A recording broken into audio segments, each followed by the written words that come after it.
Hey there, plant fans! Welcome back to the Trace Keikis channel. I'm Chantel, and today's topic, toners. There's a lot of confusion and conflict in the skincare world about toners. The need, the use, and even the definition. I mean way more than there needs to be, people. Don't worry, I will simplify all this chatter and cut to the point. Which toners will give your skin a visible advantage, and which ones are downright harmful? Easy peasy, lemon squeezy. The short answer to all of the drama. The majority of toner controversy is all about skin pH. In this video, the pH topic gets explained. Super simple, and once you get it, I promise it will clear up the purpose and the need for toners and help you cut through all the online chatter. First off, what even is a toner? If you're watching this video, then you probably have an idea about toners. But do you? I'm super glad you're here and you want to learn more. The word toner is actually the main problem with a lot of the confusion. It turns out most people are not even talking about the same type of toner as the next person, because toner has meant a lot of things over the years, and it still does today.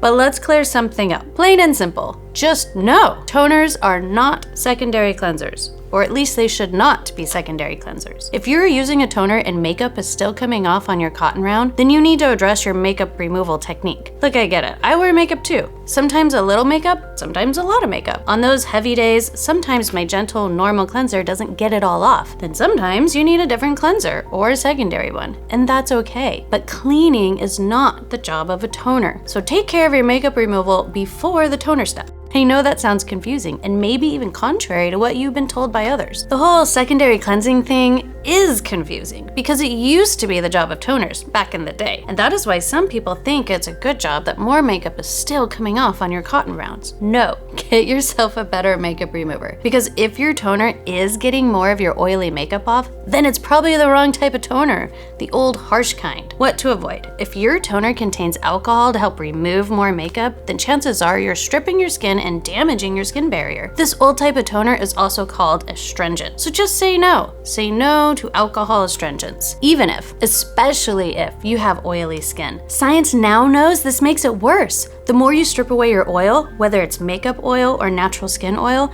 then the more oil your traumatized skin will make. Yep, removing oil actually causes more oily skin, not curing it. We don't need to do that anymore, people. We have progressed in our skincare practices. Side note, if you have oily skin and you want to reduce the amount of oil production by your skin, great news. There are treatment-based alcohol-free toners that have gentle ingredients proven to reduce the oil in your skin. We'll talk about those later. I bet you're wondering, well, if a toner is not a secondary cleanser anymore, then why do they still call it a toner? 100 years ago, toners were invented to remove crazy oily makeup and get off soap scum that was formed on these poor women's faces. Soap scum formed on their faces due to a chemical reaction from old-school lye-based soaps and hard water. Yeah, those old broads had it hard. Not only was their makeup horribly formulated, but getting it off was destroying their skin and leaving a thick layer of soap scum on it. Then they had to use an alcohol-based toner to get off the soap scum. But over the past 100 years, soaps, tap water, and toners have changed. We don't need toners to get off soap scum anymore. I often wonder why companies didn't just ditch the description toner and start over with a more accurate name. That would help with the confusion. The skincare world should be calling toners names like booster tonics or ingredient enhancers. But no, mostly we still refer to these amazing tonics as the old, outdated word toners, which includes harmful alcohol-based astringents. But still, why not change the name so everyone knows what we're talking about? I think the answer to the naming issue is the same problem we've been having with vehicles from 100 years ago. Yet for some reason, vehicle naming isn't confusing to anyone but me. Think back to all those old photos or old movie clips that you may have seen from the 1920s. You know, the World War I era. What did cars, trucks, and trains look like 100 years ago versus today? Back then and today, they still get the same job done, moving humans and things around. But that's about all the old versions and the new versions have in common. So why do they still go by the same name? Cars, trucks, and trains. Why not self-driving people mover or rail gliders? Because of the evolution, the slow change of improvements to cars, trucks, and trains happened little by little over the past century. No one really said to the car designer, "Oh, now you've gone too far with that car design. The latest curvature in that hood now makes it an entirely new invention. We can no longer call it a car. It must be renamed." There is not one specific point in a car that stopped it from being named a car and renaming to something else. It just evolved into a modern car. And the same is true with toners. Slowly, the ingredients changed, little by little, but the main purpose remained the same: to prepare the skin. hence the name never really changed away from toner. But you get my point, right? Toners 100 years ago, even toners 20 years ago, are outdated versions of today's much more varied tonics in their ingredients and their advantages. Think about that the next time you're watching a skincare influencer bash the use of toners. Are they talking about the same ingredients or purposes that you are looking for? Because using the word toner is a lot like using the word car. So many options out there, and there's no one size fits all for cars or toners. Perhaps they're talking about astringents, which is often a word interchanged with toners, but it shouldn't be. Or maybe the skin influencer is talking about a treatment-based toner that's all wrong for you anyways. Are you targeting acne or anti-aging with that toner? Those would be wildly different toners.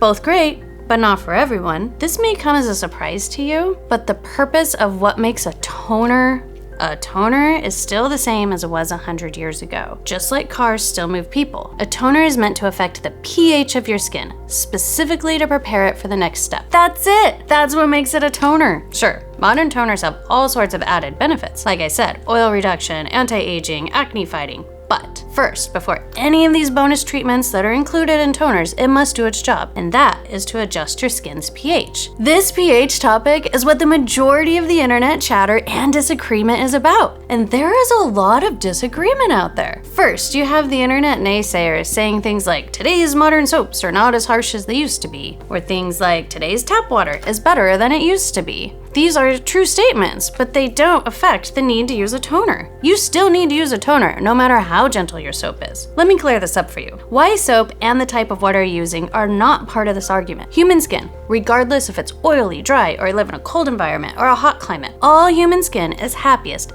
and best functioning inside a pH range of 4 to 6. Best functioning, 4 to 6. Okay, pH side note. Remember, pH is talking about acids and bases. Acidic, think lemon juice. Neutral, think water. Basic, think bleach. Yes, our skin likes to keep its home slightly acidic, just below neutral. Remember I said water is neutral, 7 at best, which is higher on the pH scale than what our skin functions comfortably at, 4 to 6. Studies have shown something very important about our skin's pH. And I've included a fabulous 13-page article below detailing out all this wonderful skin pH science for those who are super nerds like me, or the internet naysayers who think that skin washing pH is an old outdated myth. Anyways, I've included the study below. So the science has shown that just rinsing your face with neutral water will raise the pH of your skin on your face by an average of 2 points. No soap, no hard water. Pure neutral water will raise the pH on your face by 2 points for 4 to 5 hours. This is fact. This is not my opinion. Many studies, even looking at multiple ethnicities, will show that your pH will go up by 2 points for 4 to 5 hours. Why is this important? Because, my friends, this is the main event of all good toners out there. The good toners will be formulated to bring down the pH of your skin back into its happy range, 4 to 6, instantly. And here's the key. Ready? If you care anything about your skincare or all the money you spent on your serums or moisturizers or whatever else you want to put on your face, for the results you desire, the molecules must be absorbed into your skin, right? We can agree on that. Well, guess what pH your skin best absorbs molecules at? Yeah, 4 to 6. To recap, even plain neutral water will raise the pH of your face for 4 to 5 hours, out of its happy absorptive range. Who's gonna wait 4 to 5 hours to apply their skincare after washing their face to get best absorption? Don't you want best absorption? After all that money you paid, after all the effort you go to with your skincare, don't you want those products to do the best job they can? Then you need to use a pH adjusting toner. Done. Settled. Use a toner for best follow-up ingredient absorption. Okay, next important point. Please subscribe to this channel so you don't miss the next video where I talk about the fun stuff, the bonus ingredients found in toners and why they are often included in toners and not serums or moisturizers. What's the best treatment-based toner for you? Okay, bye for now. See you in the next one.